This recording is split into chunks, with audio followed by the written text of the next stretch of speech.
What's up, y'all? David here. Today we're just doing a small loop in the Cades Cove area. It's a Wednesday, so the the road is closed to motor vehicles. I mean, the light is just absolutely beautiful right now. So we're heading up. It's the Rich Mountain Loop Trail that connects the Cades Cove parking area to some of the homesteads.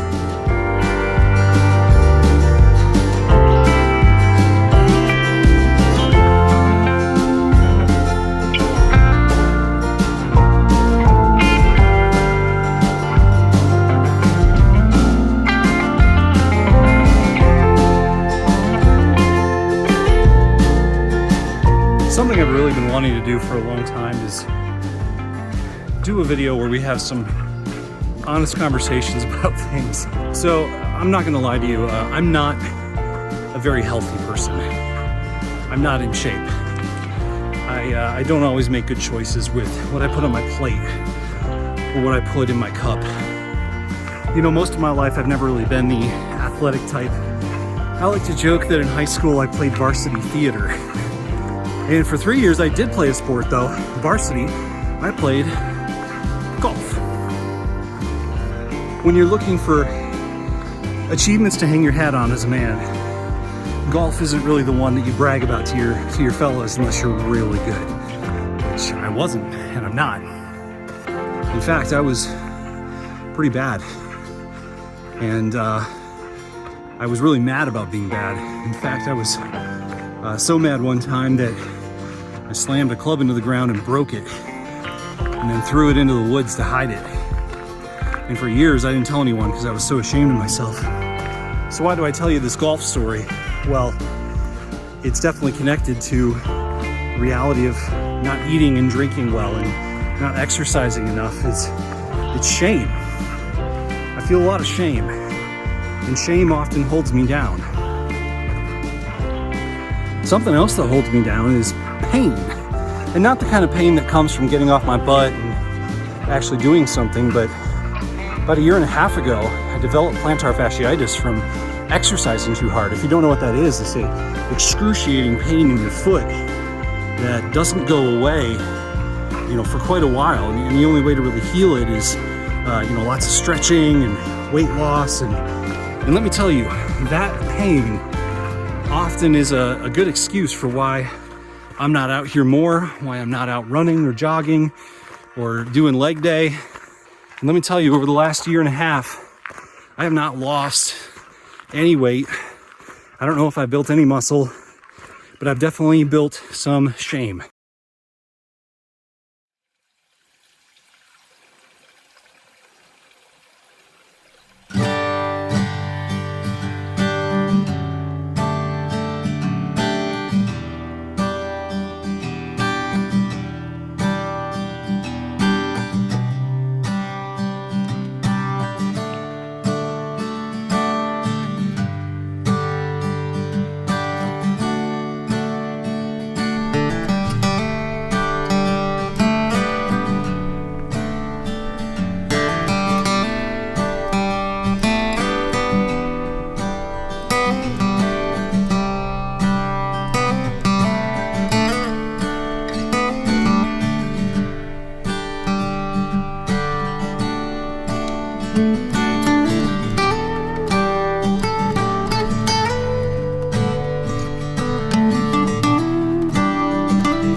Shame is this lurking, nagging demon that always is telling us we're not good enough. We're not strong enough. We're not fast enough. We're not beautiful enough. We're not athletic enough. We're not smart enough. Whatever it is, shame is there. And shame always has a long list of our failures. Shame's always there with the anti-resume. We spend our lives trying to create a resume, and yet somehow when we mess up, it's as if it adds something to the anti-resume. And shame is always there holding that thing up in front of our faces saying, look, this is who you are, and this is all you'll ever be. Well, it is so important to realize shame only holds power over the past. It has no idea what you're going to do today, or tomorrow, or this week, or this year. It has no freaking clue. When it comes to your present and your future, shame is powerless. However, it doesn't mean it goes away. It lurks, like I said. It camps out, ready to tell you things, ready to lie to you and tell you that you're not good enough. And you have to be ready to stand up to it. You have to be ready to tell it where it needs to go, to leave you alone so you can keep on doing what you're doing.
So that was the bear encounter of bear encounters.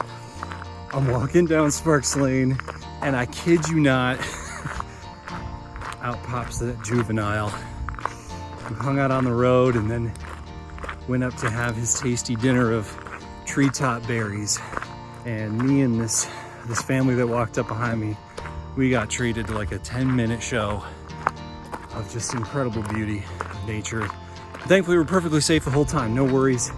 Bear never was interested in us or threatened by us or anything like that. So we're going to continue on Sparks Lane and then head back around the loop road back to the car.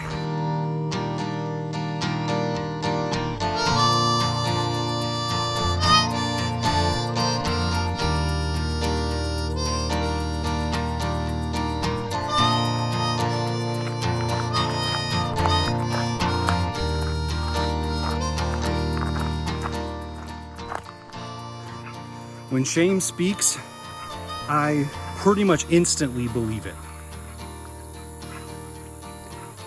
Not because I want to, but because I'm human, because I'm flawed, because I'm broken, because I'm weak on my own. So that's why I have to take my weakness to my source of strength, which is Jesus. And the reason why I can turn to Jesus, and I know some of you, you're about ready to turn off the video, but hang in there for a second. I have to turn to Jesus because he is the only man who ever lived on this earth who found such strength through weakness. He was homeless. He was at times friendless. He was rejected by his family, by his hometown. He was conspired against. And eventually he was assassinated and abandoned by all of his friends. He was incredibly weak by our world standards. Yet this man, with his own words, with his touch, could cure sickness, could heal the blind, could raise the dead. You know, take a little girl's hand who had been dead for hours and raise her to life. The guy didn't own any businesses. He wasn't rich. He didn't even have a home. And yet he had all this power. I believe that when I am weak, when shame has me on the ropes and has me down, I need to call upon the one who knows what to do in weakness to be strong.